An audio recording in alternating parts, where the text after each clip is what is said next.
Y'all are gonna laugh so hard at me. I went into Walmart.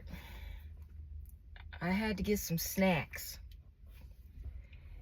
Which, by the way,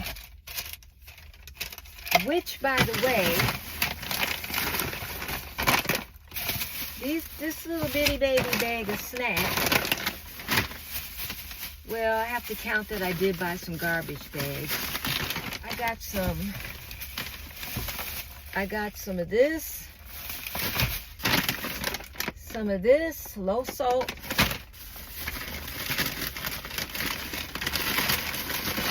and some of this, low salt, and some garbage bags. Garbage bags. Cost $12.13. Does that seem like a lot to you? I mean, that seems like a lot to me. Anyway, this is the funny part. I am looking for my car. I lost my car in the parking lot. I thought for sure I knew where it was. So I turned the alarm on for my car. You know, that little panic button they have. You know how you can hit the little panic button? So my car is beeping 2 aisles away. I go walking, and I see a car that looks like mine. I think, oh, that must be my car. Sounds like it anyway. I get a little closer and I turn off the thing because I'm like, okay, I found my car. Then I get up to the car, kind of close, and I think, oh, that's not my car. That looks nicer than my car. That's not my car. So then I'm thinking, well, where was my car? So I turned the alarm on again, and it was my car. I don't even know what my car looks like when I'm right in front of my car. I tell you.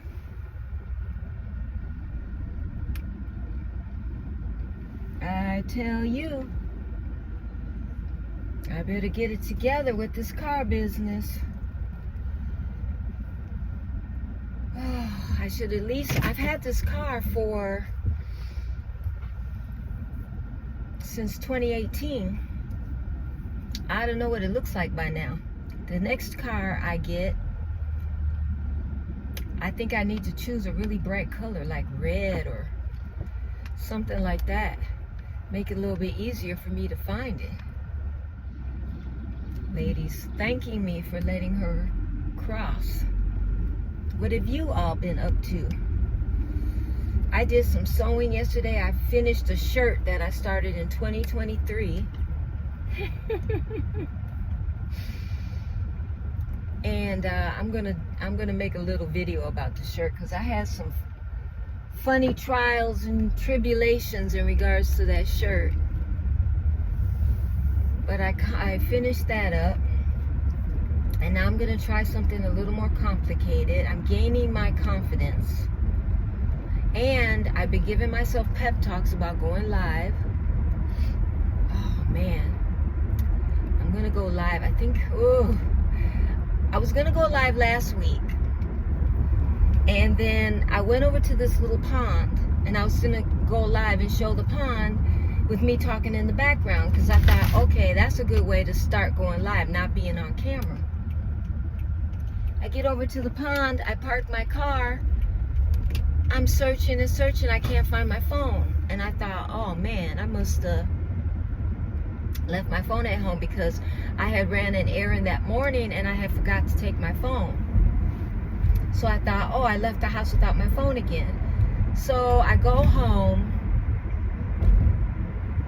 and I'm looking and I can't find my phone. And then all of a sudden I reached toward my back hip and there it was in my back pocket the whole time. I'm famous for that too. It ain't easy getting older. You start forgetting everything. Where your eyeglasses are, where your phone is, where you sat something down at. I'm famous for putting stuff away in a spot that no one ever sees again. I literally have to pray to the Lord to help me find stuff. And it works.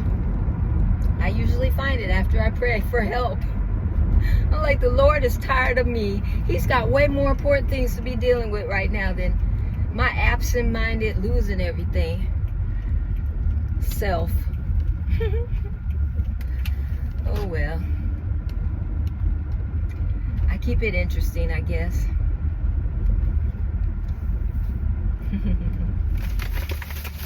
You know my cat Bobo? The one I call my supervisor? Let me tell you the story of Bobo. Bobo was a litter of 7 other cats. And I was going to buy him from a young girl off of Facebook Marketplace. The mama cat belonged to her grandma. And the grandma didn't really want the kittens. So she threw them out in the barn. And one by one, all the kittens started dying. And I kept telling the girl to give me the cat so that I could, get it away from the situation. But she kept on insisting that she was going to take the cat to the doctor, but every week she did not go to the doctor and another kitten would die.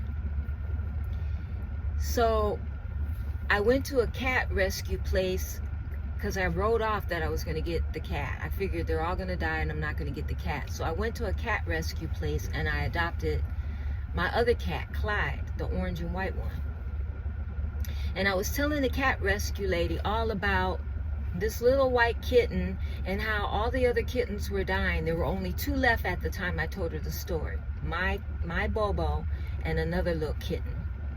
I was supposed to get 2 white kittens from the lady, but one of the white kittens died. There were only 2 out of the whole litter of 7. So Bobo was the only white kitten left alive, and then there was another kitten. That was a different color. And the rescue lady told me, if you can get that cat away from the woman and bring it to me, I'll nurse it back to health for you. So I went home and I just really tried to negotiate with this young girl. You're not taking the cats to the doctor. They're all dying. Give me the last 2 cats. I have a cat rescue lady who says she could save their lives. And she's finally agreed to give me Bobo, but she would not give me the other cat because the other cat had a person picked out for them. So she said she was going to give the cat to the person and let them take the cat. So I went and got Bobo, and my good friend, my best friend, was sitting next to me, and she held Bobo. Bobo was like this big. I have video footage of how tiny he was. He was so little. And when she brought him to me, wrapped in a little piece of a baby blanket, his eyes were all crusted over and he was completely still. I thought she was handing me a dead cat. So we're driving down the street. I had to go to the cat rescuer, which was 45 minutes away from where I had picked up the cat. Because I met the lady kind of about halfway, but I think the place is an hour from my house. And it was about 40 minutes, I think, from where I picked up the cat, where I met the woman to pick up the cat. My friend is holding the cat in the passenger seat. I'm trying to drive frantically to this woman's house. Bobo was covered in fleas, like covered in fleas. There were so many fleas, we had to pull over the side of the highway and throw the blanket out the window. There were so many fleas all over him. When we got there to the woman's house, she met us because she was out dining with some friends, and she was kind enough to cut her lunch date short and meet us at her house. And I told her, I think he's dead. I don't even know if this cat is alive. And she looked at it and she said, it's still alive, but barely. And she took Bobo into the house and she tube fed him. I have it on video. She tube fed Bobo water to get some hydration in him. It was like being in an emergency room. Poor little thing.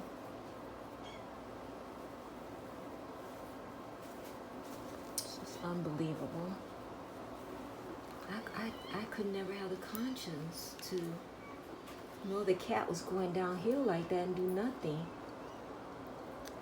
She was like, just hands were flying, legs were walking quickly, she was grabbing supplies, she was doing this, she was doing that. She kept Bobo for 10 days. And saved his life, nursed him back to health. And when she gave him back to me after the 10 days, which she couldn't keep him any longer because she had a family trip planned, she gave him back to me, and I was terrified. I was so afraid that I was going to mess up. I was going to do something, and Bobo was going to have a relapse, and I wouldn't know what to do, and the lady would be out of town. I was just so filled with anxiety about the whole thing. But I just did the best I could, and I tried really hard. She gave me antibiotics for him because he was real sickly, and it took about between 2 and 3 months for Bobo to really start gaining some strength, because he was really weak, and start acting like a kitten. And Bobo and Clyde are only a week apart in age. Bobo was like this, and Clyde was like this. So I couldn't even let them play together for like the first at least 3 months that I had them, because Clyde would pounce on him and want to play and be a normal kitten, and Bobo would just lay there and like be weak and just like let himself be attacked, it looked like. And I was just so nervous that Bobo was going to get hurt. So I couldn't even let them play together. And Bobo has a little patch of fur missing off of him, because when Clyde was trying to play with him, I don't know if he scratched him or what, but he got like a little infection right there, and I had to give him antibiotics and creams and all this stuff. Like, Bobo is delicate. He might be big and fluffy, but he really is very delicate. And his fur never grew back. I have to show you. So even though he has a ton of fur all over his body, he's got this one little area on him where the fur never grew back. Bobo is not in the mood, okay? But I'm trying to show you his little spot right here. See, he got a little spot and the hair never grew back. Right there. Bobo's not having it. Hi, Clyde. Are you having it? Clyde says, I'll let you pet me. I'll let you pet me. But Bobo healed and has grown into a beautiful, loving cat, but he's still got a really, really sensitive stomach.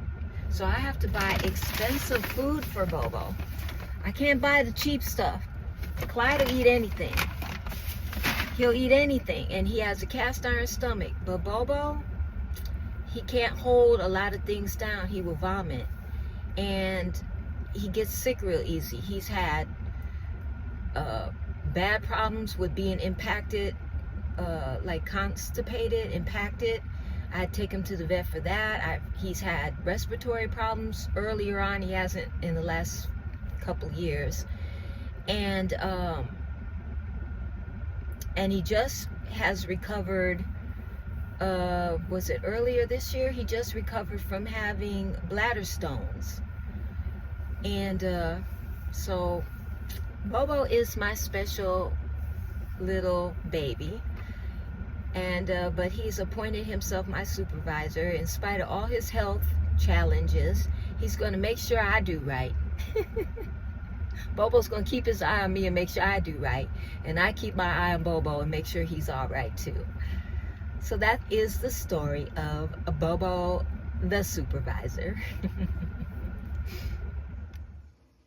I'm back in the house now, but I forgot to include in my story about Bobo that when she gave Bobo to me, she gave him to me for free, because I was going to pay money to purchase him.